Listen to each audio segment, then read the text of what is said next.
our pioneers came to these new lands and started schools. You know, right away we had schools in Livingston County. That's where Fairbury is, Livingston County. And right away somebody set aside some land on their farm. They would give an acre or so, and a schoolhouse was built. And so we had all these little schoolhouses every 2 miles, so everybody could be educated. And I think that was a wonderful thing that our ancestors did. Big for me.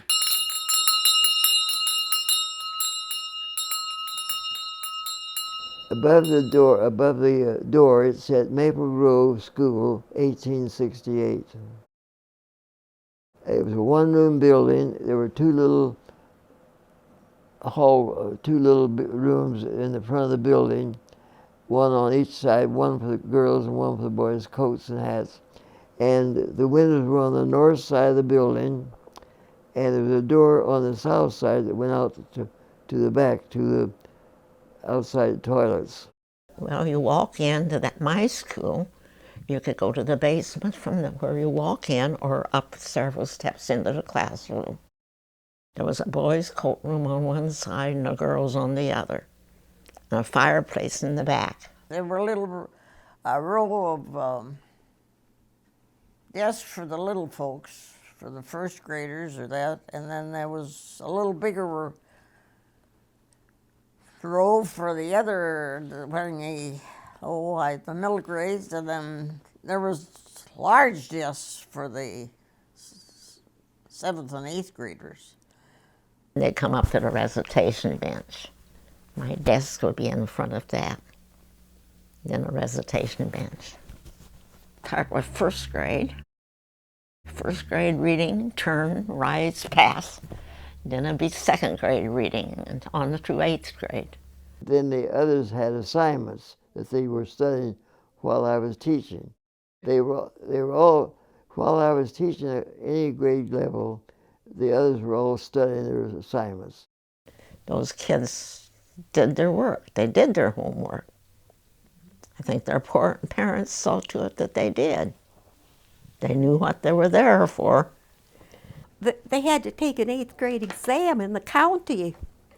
In January and the end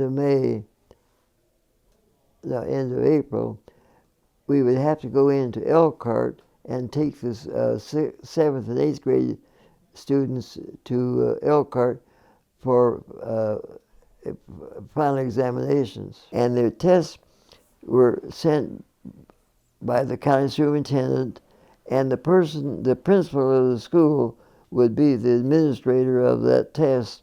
And after we got all the students seated, then she would open the test and pass them out to the children.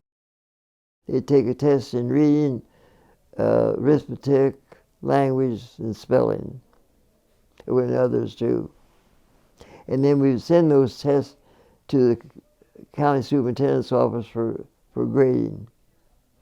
So we worked and worked and worked.